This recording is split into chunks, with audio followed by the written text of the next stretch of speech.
Bonjour à tous. Ici Caroline Huppé, naturopathe. Vous savez, en naturopathie, on parle beaucoup de l'importance de l'alcalinité pour être en bonne santé et même guérir des conditions très graves comme le cancer, par exemple. Je trouvais important aujourd'hui de faire part de ma vision d'ensemble par rapport à ça, parce qu'on met beaucoup l'accent sur l'alcalinisation, l'acidité. Les gens s'y perdent un petit peu là-dedans et moi, je voulais vraiment peut-être vous faire un petit résumé de cette... en fait, c'est vraiment de l'information de base par rapport à ce qu'on enseigne, mais je voulais quand même vous amener un petit peu d'informations à ce sujet-là. Parce que souvent, on va mettre beaucoup l'accent sur l'alimentation, ce qui est très bien, mais on oublie beaucoup d'autres facteurs qui sont extrêmement influents sur la sphère acidité-alcalinité du corps. Donc, il faut d'abord comprendre que l'acidité et l'alcalinité suivent une échelle de pH. Donc, comme la majorité des gens le savent, le pH va de 0 jusqu'à 14, où 14, on est vraiment à l'extrême au niveau de l'alcalinité, à 0, on est à l'extrême au niveau de l'acidité, et à 7, on est à un niveau neutre. Donc, ce qui est important de comprendre, c'est que le corps, lui, a différents pH. Alors, c'est là que souvent les gens sont un petit peu confus. Quand on fait référence au taux d'acidité dans le corps ou à l'alcalinité, souvent, c'est qu'on fait référence au pH qui est en référence avec le sang. OK? Alors, c'est le sang qui doit toujours conserver un pH entre 7,2 et 7,4. Sinon, bien, c'est la mort. Alors, c'est aussi tranchant que ça. Donc, c'est vraiment la loi de l'homéostasie qui voit constamment à réguler le pH pour s'assurer qu'il va rester dans cette braquette-là de 7,2 à 7,4. Alors, juste pour donner des exemples, dans l'estomac, on va naturellement retrouver un pH qui est très acide. La raison est très simple, c'est qu'on se doit de digérer des protéines. Alors, c'est sûr que ce n'est pas le même pH que le sang qu'on y retrouve. La même chose au niveau salivaire, on va avoir un pH légèrement alcalin. Et au niveau des urines, on peut tester des pH. Généralement, le pH devrait être en fait, je dirais légèrement acide, mais il y a des gens qui vont se retrouver avec un pH extrêmement acide ou même alcalin. Alors, ça donne des très bonnes indications par rapport à notre état de santé. Mais ce n'est pas ça qui va faire qu'on va décéder avec un pH urinaire qui varie. Mais l'indication serait d'avoir un pH légèrement acide. Alors, comment démystifier un peu les sources acidifiantes et alcalinisantes au niveau du corps? D'abord, il ne faut pas confondre entre une source acide et une source acidifiante. Alors, c'est très important pour moi de vous faire la distinction entre les deux. La source acidifiante, c'est que là, à ce moment-là, on cherche à voir l'impact qu'un aliment, un produit ou un mode de vie va avoir sur le corps. Donc, on ne s'intéresse pas ici à la qualité du produit en lui-même, mais plutôt à son action et ses effets sur le corps. Donc, je vais vous donner l'exemple du citron. On sait que le citron est acide, mais après digestion, le citron est très alcalinisant. Donc, c'est pour ça qu'il ne faut pas confondre les deux. Alors, nous, ici, ce qu'on cherche à démystifier, c'est vraiment les sources qui vont nous amener un aspect alcalinisant au niveau du corps. Alors, c'est ce qu'on cherche à avoir.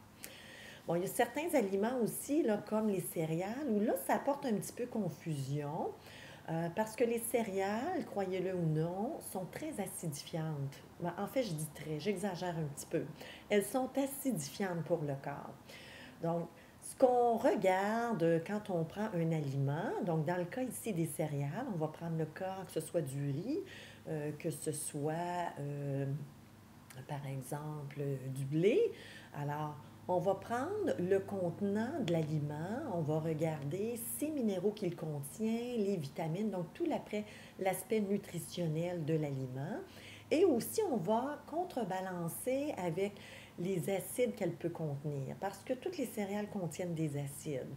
Et c'est là qu'on va arriver à une résultante nette où on se retrouve, dans le cas des céréales, avec un aliment qui est plus acidifiant qu'alcalinisant.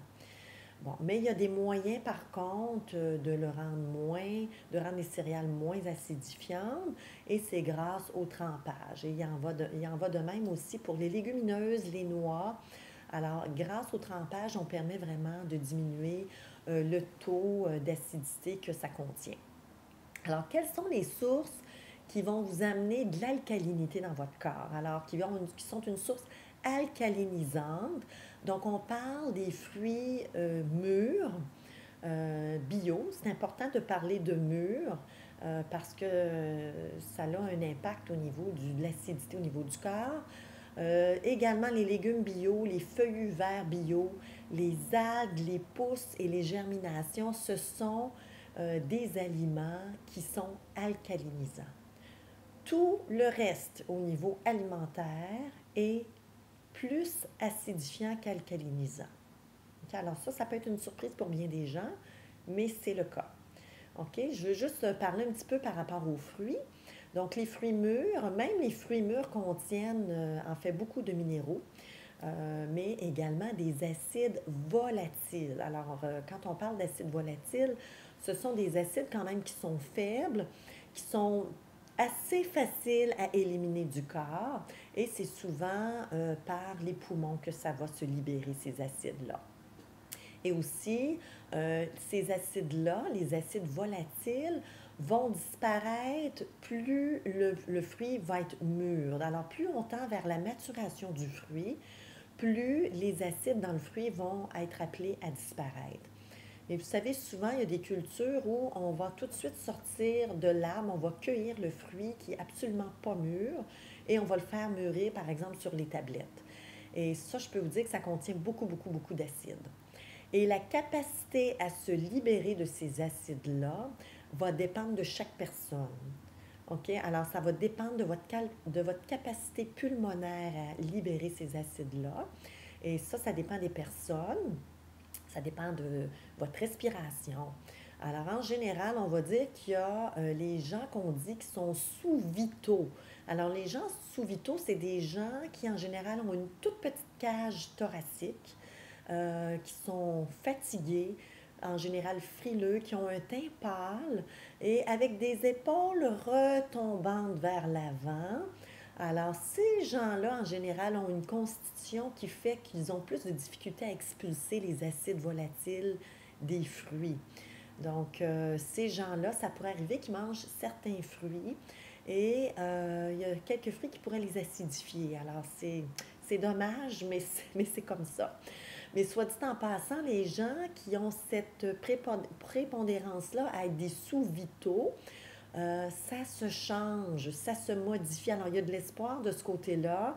En pratiquant beaucoup de sport, en pratiquant notre posture et des pratiques de respiration, on peut très, très bien passer d'une personne qui est sous-vitaux à une personne qui est très vitale et qui a une très, très bonne respiration. Alors, les gens qui ont une très, très bonne respiration, capacité pulmonaire, c'est des gens justement qui ont un bon thorax et aussi souvent ils ont des joues rouges. Alors, à cause de la bonne circulation sanguine aussi qui se fait. Alors, autre chose qui va amener de l'alcalinisation au niveau du corps, on parle de l'eau pure. Et là, il faut faire attention parce que ce ne sont pas toutes les eaux qui vont être alcalinisantes pour le corps. Alors, il faut être très, très prudent à ce niveau-là. Alors, il faut vraiment choisir des bonnes eaux. Ensuite de ça, les massages. Le massage, c'est très alcalinisant. Là, il y a très peu de gens qui savent ça. Et d'autant plus que si c'est fait par une tierce personne, c'est encore mieux. Alors, c'est quand même bien de vous faire des automassages ou d'utiliser une chaise automassante pour vous aider à vous déstresser, mais il n'y a rien de mieux quand c'est une tierce personne. Alors, ce qui arrive, quand c'est quelqu'un d'autre qui vous masse, à ce moment-là, il va y avoir une libération de cytocine. Et cette cytocine-là vient vraiment apaiser le stress dans le corps. Alors, c'est des preuves, vraiment des études qui ont démontré ça. Alors, et ça démontre qu'on est des êtres relationnels et qu'on a encore besoin des autres pour vivre. Alors ça, c'est quand même Je trouve que c'est un message d'espoir. C'est beau d'entendre ça. L'autre chose aussi qui vient aider le corps énormément à alcaliniser, c'est le repos, la relaxation. Alors, très, très, très important. Bon sommeil, euh, méditation, prière également aide beaucoup.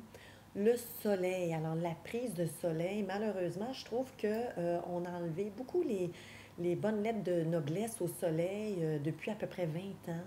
On y a fait une très, très mauvaise réputation et moi, je suis une très grande fervente au niveau du soleil. Je pense que c'est très, très, très important.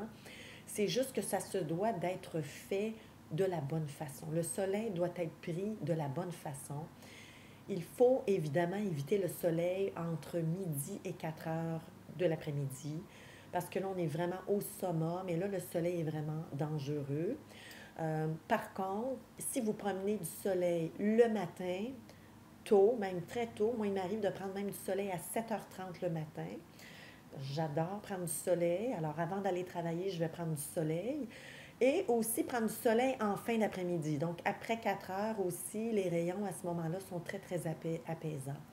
Mais si vous prenez du soleil dans ces plages-là de la journée, donc le matin et en fin d'après-midi, sans crème solaire, parce que la crème solaire contient souvent des parabènes, et aussi ce sont des perturbateurs endocriniens. Alors ça, on n'en veut pas de ça.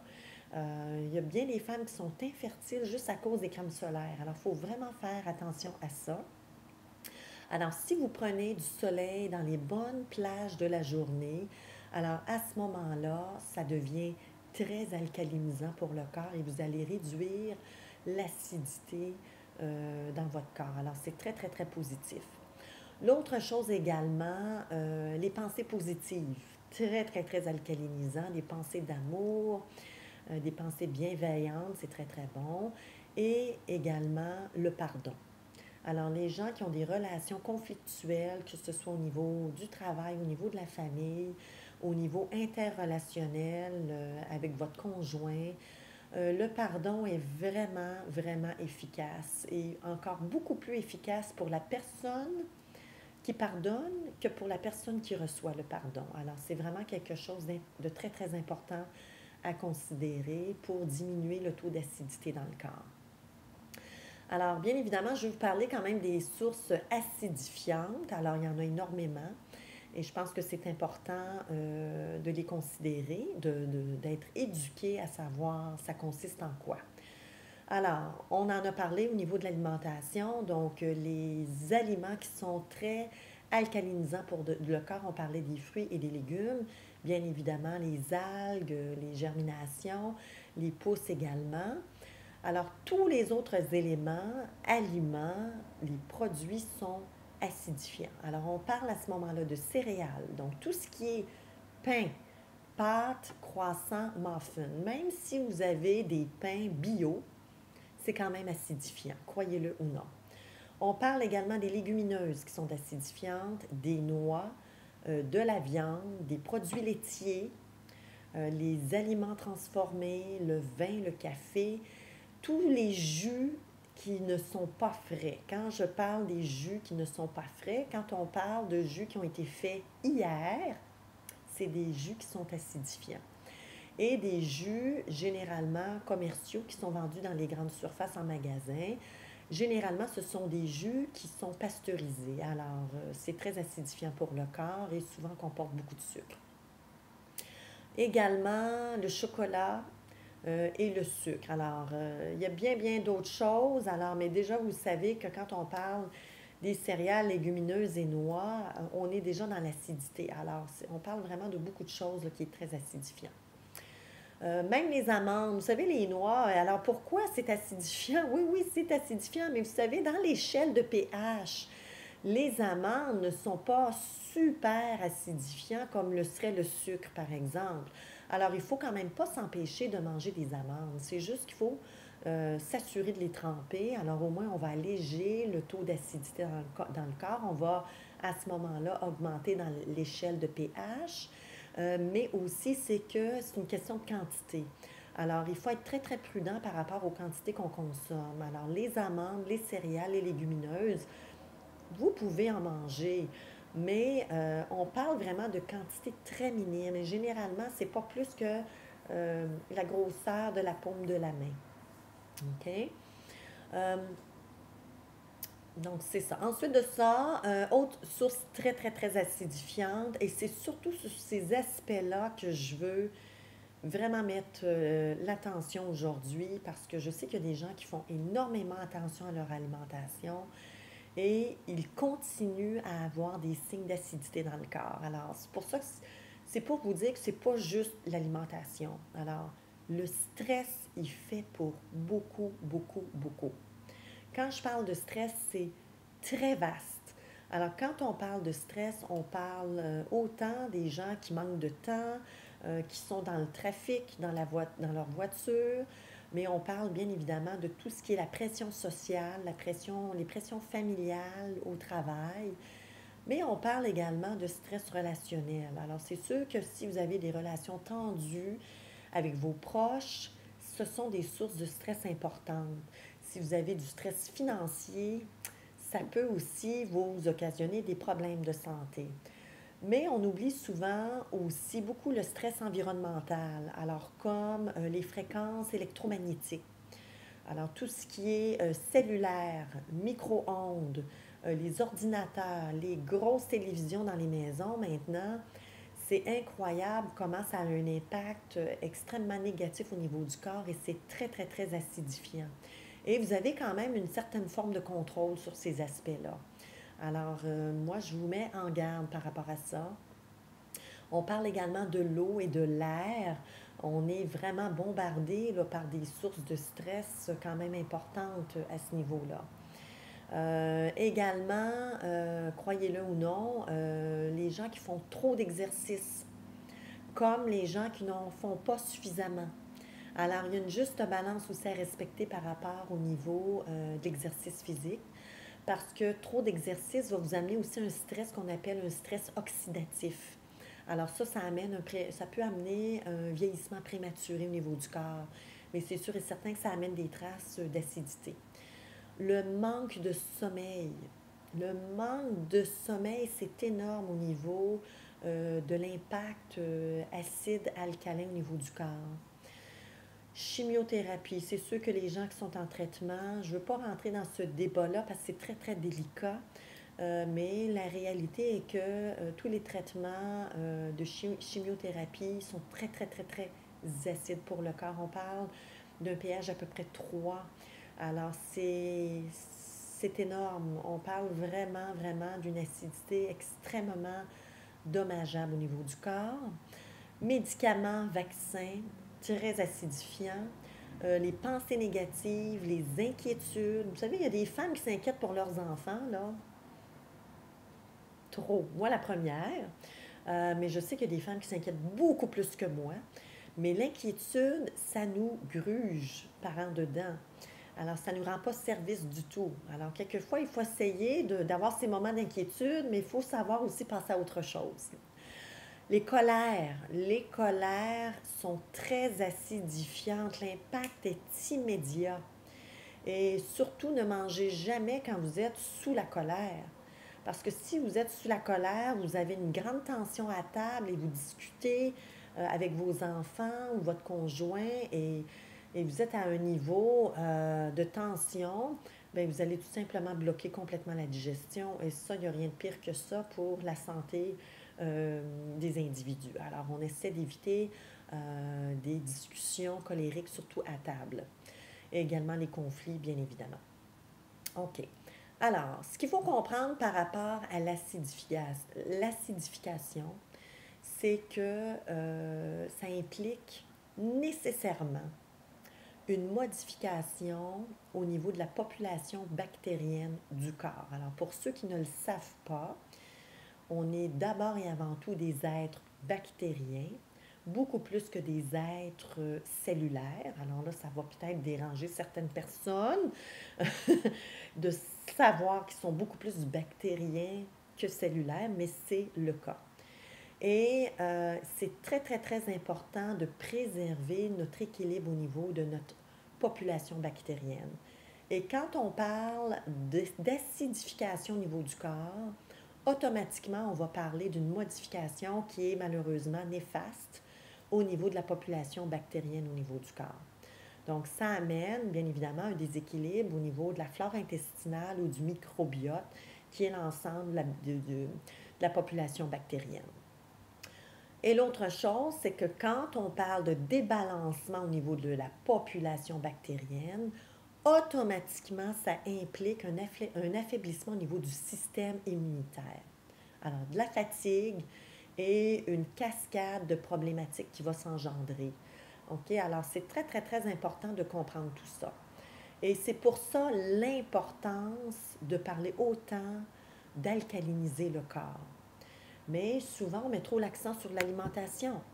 Oui, c'est important, mais on oublie tellement de choses quand on parle d'alcaliniser.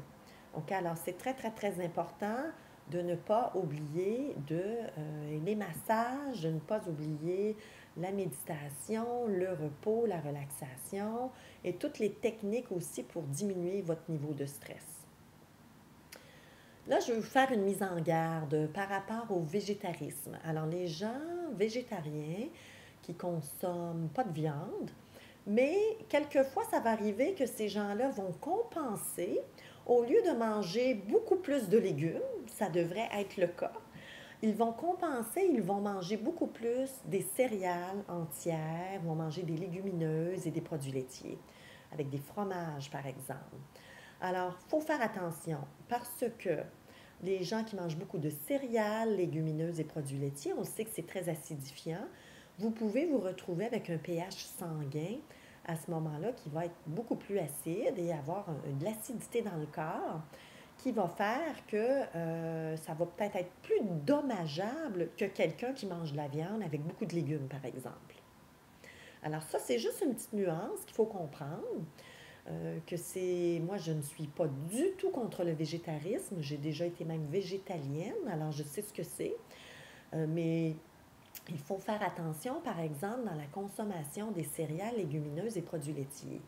Même les produits laitiers, on devrait vraiment s'en abstenir absolument. Les céréales et légumineuses, à peine, très peu, très très peu. Alors, ça fait une très très grande différence à ce moment-là au niveau de notre état de santé général. Alors, souvent, les gens qui sont végétariens peuvent se retrouver avec des carences nutritionnelles. Et c'est tout à fait explicable, là. On peut comprendre pourquoi à ce moment-là.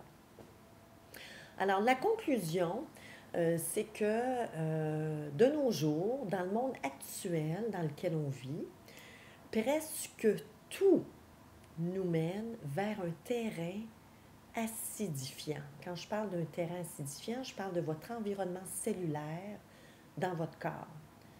Personne n'y échappe. Toutes les personnes qui respirent de l'air dans notre environnement, on est vraiment bombardé par de la toxicité qui va amener vers de l'acidification au niveau du corps. Alors, même si on mange très alcalin, alors même si on mange des aliments qui vont beaucoup nous alcaliniser, c'est pas suffisant. Un instant, mon téléphone sonne, je vais juste cesser ça maintenant.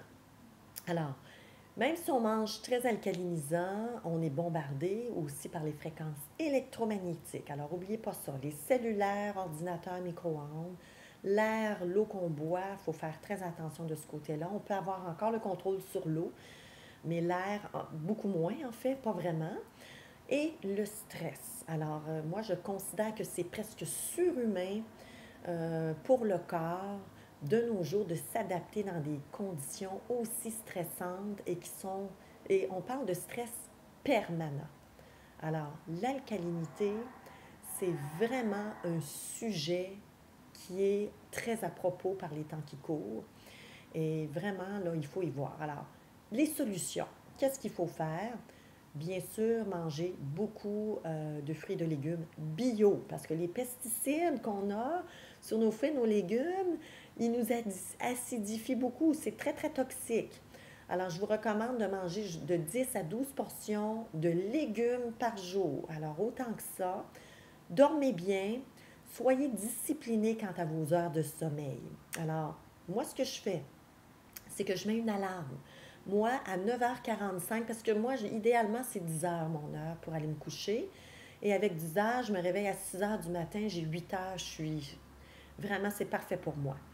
10h moins quart, je mets une petite alarme sur mon téléphone qui m'avise d'aller me coucher. Et c'est étonnamment très, très, très aidant. Là, ça me dit, laisse tes choses de côté, je vais me préparer et ça m'aide beaucoup à aller me coucher. Moi, j'ai vu, juste mettre une alarme, pour moi, ça a été vraiment très, très, très, très, très aidant. L'autre chose aussi, faire de l'exercice. Bien évidemment, si on abuse trop, c'est très acidifiant. Si on n'en fait pas suffisamment, c'est très acidifiant. Moi, je vous dis au moins, pour ceux qui n'en font pas, faites des exercices légers. Ça va beaucoup vous aider. Prenez du soleil, mais surtout, tentez de réduire le stress dans votre vie. Alors, tout à l'heure, je vous ai énuméré les différentes sources de stress que vous pouviez avoir. Et là, je vais vous dire quelque chose de très, très important. Écoutez bien. Choisissez de prendre le temps pour vous relaxer. Il n'y a pas personne qui va vous l'offrir sur un plateau d'argent. Pas même votre conjoint, votre conjointe qui vous aime énormément, parce qu'eux-mêmes connaissent beaucoup de stress. C'est vous, ça doit venir par vous. Et encore moins votre patron. N'allez pas penser que votre patron va vous dire de vous relaxer. C'est probablement la dernière personne qui va vous recommander de le faire. Si vous avez un patron qui le fait, bravo, c'est rare. Et ces gens-là qui sont dans la conscience, je lève mon chapeau. C'est, en fait, changez pas de job, vous avez le bon patron. Mais vous devez vous choisir. Vraiment, vous devez vous choisir parce que vos enfants aussi ne vont pas vous aider à diminuer votre stress. Vos enfants vous demandent beaucoup, c'est dans la nature, ils vont vous demander beaucoup de choses, ils vous demandent du temps, mais vous devez choisir de le faire et c'est vous seulement qui va vous permettre de vous offrir ce cadeau-là. Alors, moi, j'espère que cette vidéo-là va avoir l'effet d'une semence en vous, puis vous fera faire un petit pas, juste un petit pas de plus vers la santé. Et moi, je vous invite à vous rendre sur mon site internet qui est carolinenaturopathe.ca pour connaître les services que j'offre. Et aussi, je vous invite à partager cette vidéo parce que je suis convaincue que ça touche tout le monde autour de vous également. Alors, à très bientôt. Merci.